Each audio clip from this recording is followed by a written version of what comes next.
episode 118 of the CRICKETher Weekly. Now, it's been a special week this week. You might have noticed it's been CRICKETher Haircut Week. For those of you who have only got the audio version of this, you'll be denied the pleasure of seeing that Sid and I both had substantial amounts of the hair cut off. I was growing mine for the wedding, so I don't know what your excuse was. I've gone full Lizzie Wong. Not quite. Anyway, Raph hasn't. No. You'll be relieved to know. I'm just about collarbone length, and it was very much longer before, so the substantial amount was cut off. Anyway, let's talk about cricket. That's what we're here for. We're off to Taunton quite soon, and I am very excited about the Test match, Sid. So am I. But we are going to mention one other piece of news this week that actually came in, I think it was yesterday, which is to do with West Indies women's cricket. We've got a new captain, so Hayley Matthews is going to be taking over the captaincy from Stephanie Taylor. Quite exciting. The suggestion is that basically the selectors got together, sat down. I'm guessing there was a bit of a kind of post-World Cup review going on, and decided that this is the way forward. So it does seem to have been very much a decision taken by the selectors, not by Taylor, to step down. So it's an interesting one, isn't it, Sid? Yeah, I guess they're just looking to the future, and Hayley Matthews is really the only candidate among the younger players. I mean, she's the only person I think really that's 100% guaranteed her spot in the team. That's always a consideration, isn't it? Yeah. And she's a smart person. I think she's quite a popular person. She seems like a nice person. I've never met her in a personal capacity, but I've encountered her in press conferences and the like a lot, and she always seems open and friendly, and seems to smile a lot. And I think that she's going to be a popular choice. She's obviously, it's not going to be an easy ride by any chance being West Indies captain. They're set to lose Taylor and Dottin at some point in the next couple of years, you'd think, because they're both, much closer to retirement than not. And they haven't got a huge number of players necessarily coming through. I guess that, over time, over the next 5 years, the West Indies Cricket Board will be hoping that things like the Caribbean Premier League can, start to inject more money into the women's game and can kind of start to allow women's cricket to be a more viable option in the Caribbean, where a lot of the best athletes are, going into track and field and basketball, because they can get scholarships to go to American colleges where they can play and, effectively be sort of professional athletes through the American college system. Big talent Seems leakage. to be what a lot of people do. So, but, it's certainly a great opportunity for her, and good luck to Hayley Matthews. Yeah, it'll be interesting to see whether she can solve some of the West Indies issues in terms of the big one is consistency. I think we saw in the World Cup they go from hero to zero, back to hero, and then to zero again, and they do have this tendency to kind of collapse in the field as well, sort of body language wise and mentally, and in every game you will have moments or periods of time where it's not going so well for you, and the West Indies just then seem to kind of become very downbeat quite quickly, and the captain is really very responsible for that mood in the field, I think. So that's going to be something that Hayley Matthews has really got to tackle, I think. So see how she gets on. I guess the next time we're going to see her is the Commonwealth Games. Okay. Although it's not going to be West Indies, but she is going to be playing, isn't she? Because it's Barbados. Anyway, the test. The test. Whenever we talk about tests, I always think of that piece that you wrote ahead of the 2015 Ashes test on the first morning, and the headline was just "It's a test!" exclamation mark, because we're excited. It seems such a rarity. Yeah, although this is going to be the third one that England have played in a year, which is quite exciting. Now, we did have some big news that came through yesterday. We thought about recording the podcast yesterday, and we're quite glad that we didn't, because there was big news yesterday afternoon, which is that Emily Arlott has been ruled out. She's been sent home, still suffering from the after effects of COVID-19, unfortunately, which we obviously know about. It can take quite a lot out of you. Yeah, tell me about it. I haven't been able to run a 4-minute mile since, Raph. Anyway, obviously we wish Emily Arlott all the best. Yeah, absolutely. It's very disappointing for her, and COVID is going to carry on being a problem in that capacity. But the really important thing is that she has the opportunity to go home and get back to full fitness again, and not push things too early. I think it's important that England it's really good that they're not pushing players to kind of play through that post-COVID period where Definitely. you can definitely cause Do longer yourself- term problems. Exactly. I think. Do yourself a nasty. So all the best for her. But opportunities for other people and Izzy Wong into the squad, right? Yeah. So what do you think that means, Sid? Because we've said Well- we've heard that Izzy Wong's kind of come into the squad, but Lisa Kiteley did say earlier in the week, because of Wong's recent injury problems, there's no way that we're going to risk her playing in a multi-day game, because she was actually asked, why isn't Izzy Wong going off and playing in the England A game, the 3-day game against South Africa? And she said, oh no, we don't want her playing in a 3-day game because she's coming back from injury and we need to really manage her, and we see that we want her to come through in the white ball game later in the summer. So we are going to see her in an England shirt, but are we going to see her in the test? Well, it will be a huge call, given Yeah. what Lisa Kiteley said about that she's still suffering from injuries, and they didn't think that she could bowl for 3 days in a warm-up game. Yeah. It would be an enormous call to play her in the test. So that feels like that would be a huge gamble? blindside. Yeah. So that doesn't feel very likely. I guess that takes your squad down to 12 players, and then who's going to play out of those remaining 12? I think that If I was picking that side, Yeah. I would be saying that ADR will be the one to miss out. Not because she's a bad player, but because I think that we want to get all those attacking bowling options in. And I think that selecting ADR is very much saying we're worried about the batting and we think it's going to need shoring up. And South Africa have got a good bowling attack. And it's not going to be easy, but I think you need to have confidence in your batting lineup.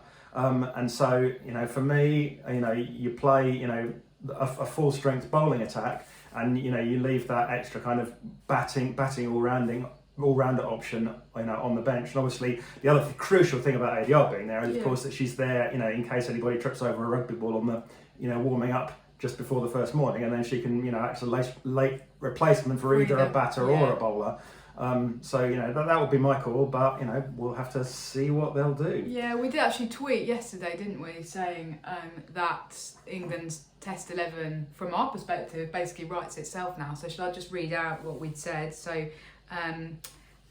Emma Lamb, Tammy Beaumont, Heather Knight, Nat Siver, Sophia Dunkley, Amy Jones, Charlie Dean, Kate Cross, Sophie Eccleston, Freya Davies, Lauren Bell. So that would be our 11. That's what we think is most likely. So you've got 4 debutants in there. That is very exciting, Sid. Real changing of the guard for England, isn't it?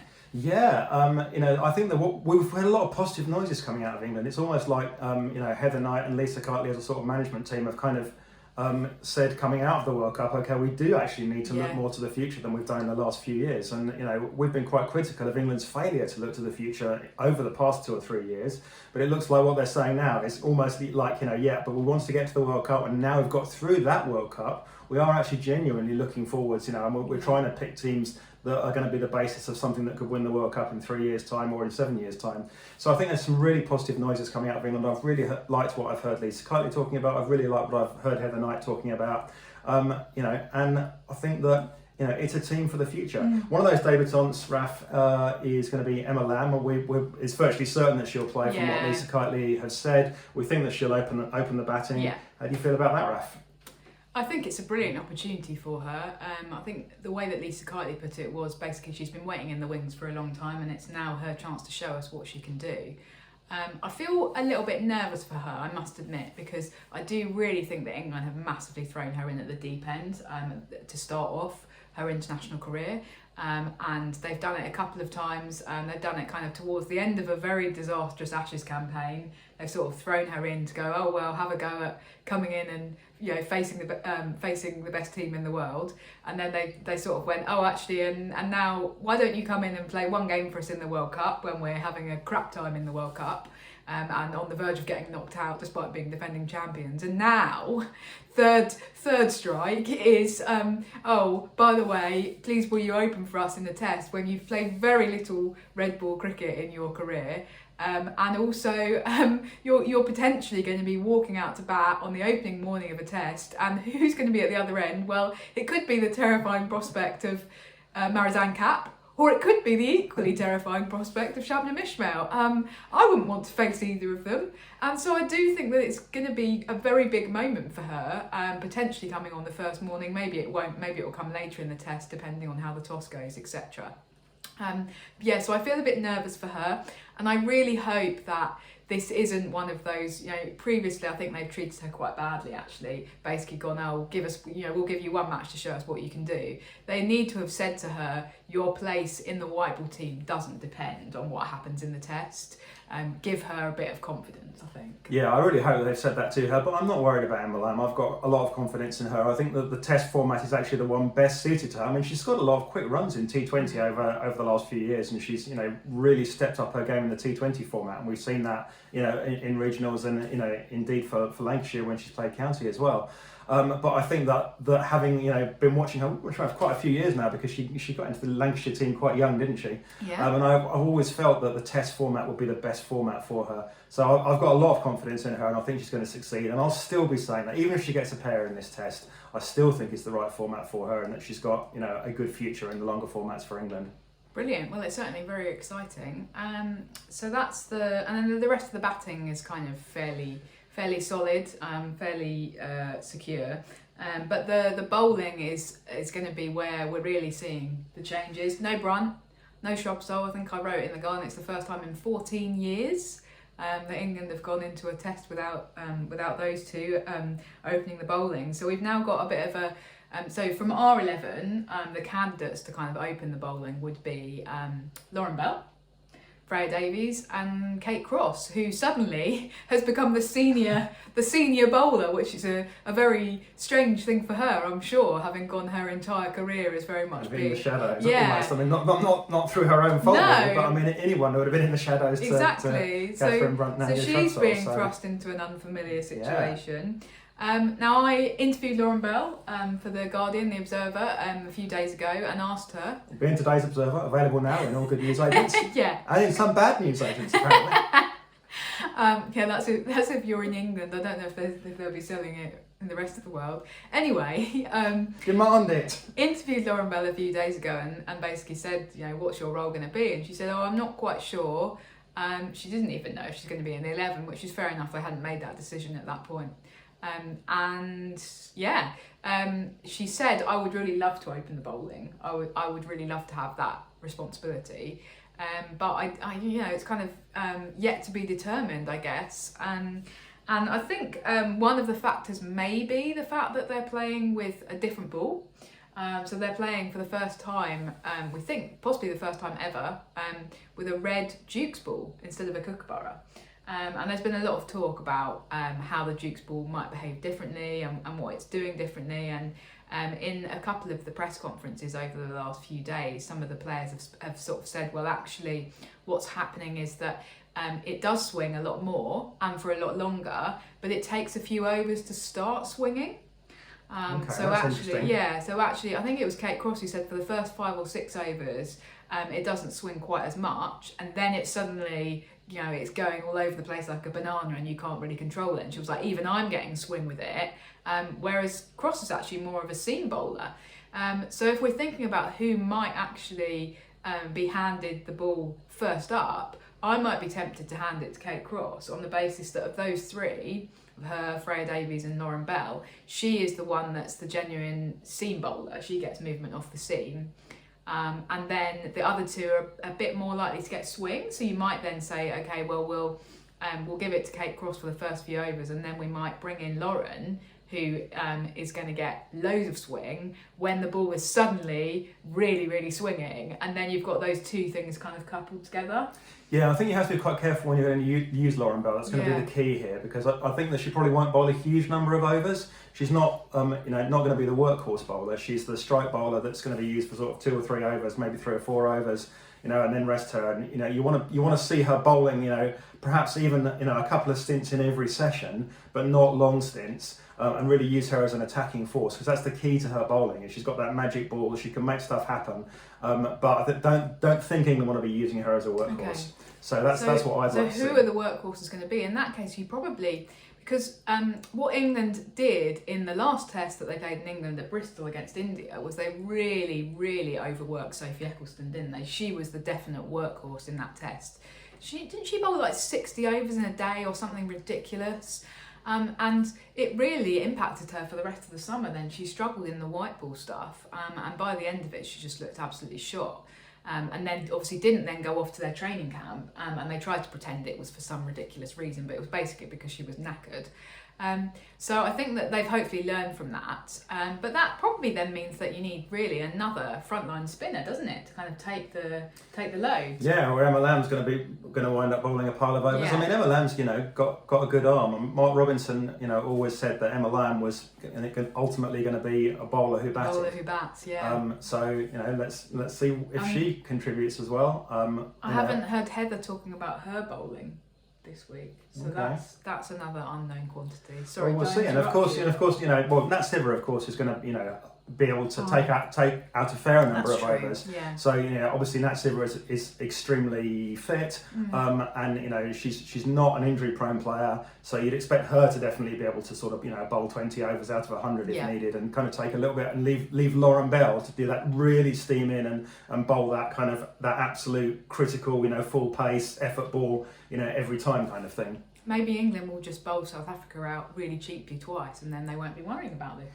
Yeah, well, do we think that we're going to see a result, Raf? Because I think that we are. I think that we're going to see a result this time.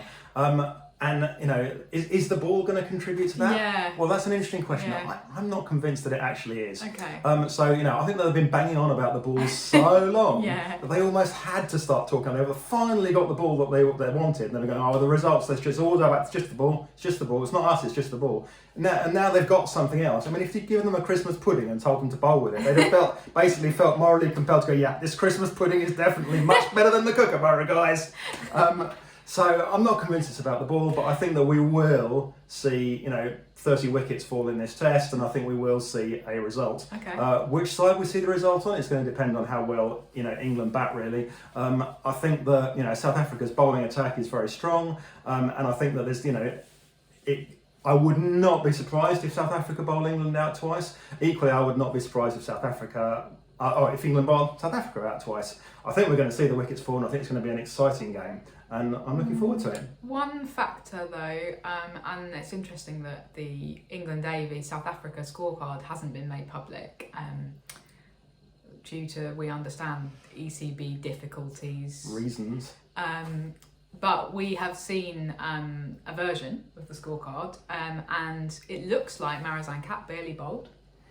And that is actually a bit of a concern. She did bat, I believe, and scored a few runs, not loads.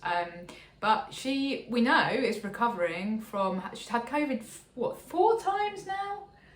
Is it 3 or 4 times? She's been really unlucky. That's mad, isn't it? I think that she's just, when it comes to the test, she'll come in and she'll give it 100%. And she doesn't need a pile of warm up. I don't think she's still one of the best bowlers in the world.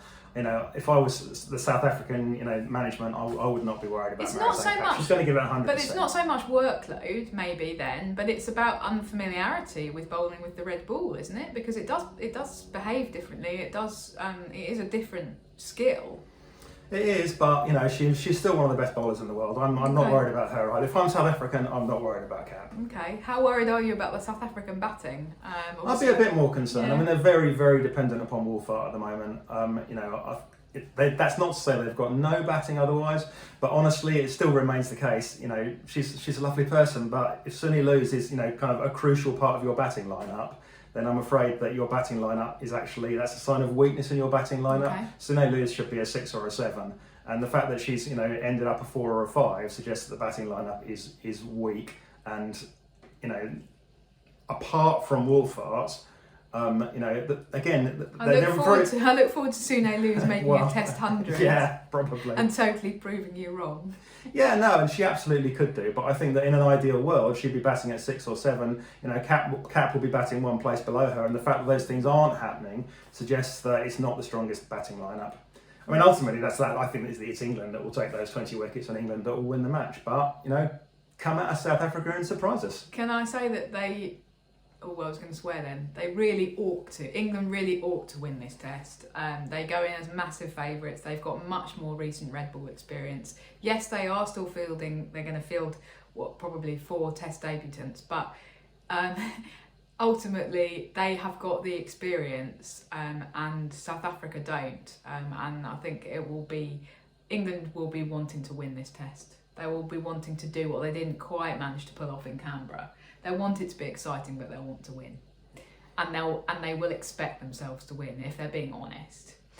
Yeah, so that's what I'd say. Anyway, one thing that has been really interesting around the discussions around the test this week and in a lot of the press conferences is it's basically been the first opportunity for players and coaches to respond to Greg Barclay's recent remarks on behalf of the ICC that women's test cricket basically doesn't have a place in the landscape.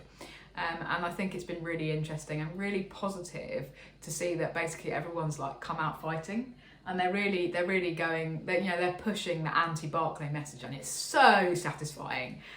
Lisa Kitely, the South Africa coach Hilton Mereng, and Heather Knight, most prominently, have all basically said he's talking a load of nonsense. Yeah, even Meg Lanning was quoted in the press She about was, it as well. wasn't she? Meg Lanning and Heather Knight agreeing on something. I mean, it's usually the case that if Heather Knight says something, then Meg Lanning will come out 2 days later and say the exact opposite. Oh, Sid, we're going to get criticised again. Just to say that sometimes Meg Lanning is right when those two disagree, and sometimes Heather Knight is right. Okay, we are not taking sides. We are not. We're going to be ticked off. Okay, anyway, and Heather Knight's comments were actually particularly damning. She said that Greg Barclay's view was dangerous, and that he was basically saying that women shouldn't be playing the Pinnacle format, and that I think she said we shouldn't be trying to limit what women's cricket is and what women's cricketers can do. And obviously, we totally agree with you, Heather. Thank you very much. And it's interesting because I think maybe that Heather Knight from 2 or 3 years ago wouldn't have said that. I think that she is much more vocal and much more likely to be critical quite recently. And she's actually really saying things in press conferences that are very interesting. She used to be quite bland and quite on message, and she isn't anymore. And it's brilliant. I love it. Please, can we have more of this, Heather Knight? Because it's so great when players actually come out and say what they really think and are really ambassadors for a kind of alternative viewpoint to the negative crap that comes out of the ICC's mouths. On that note, I did write a piece that was published on CRICKETher this week, so do check that out if you haven't. It was all about basically the fact that as I ranted about in last week's episode, that women's cricket should break away from the ICC, and that this is a really exciting time, an exciting opportunity to do so, and that could potentially be the only way to save women's test cricket. So I enjoyed writing that piece, Sid. Shall we wrap up? Sid nods. That was Okay. a good piece. Thank you. Thanks very much for tuning in, as ever. We'll be bringing you our wrap-up of the test in next week's episode, but lots of cricket to come before then. Bye for now. Bye.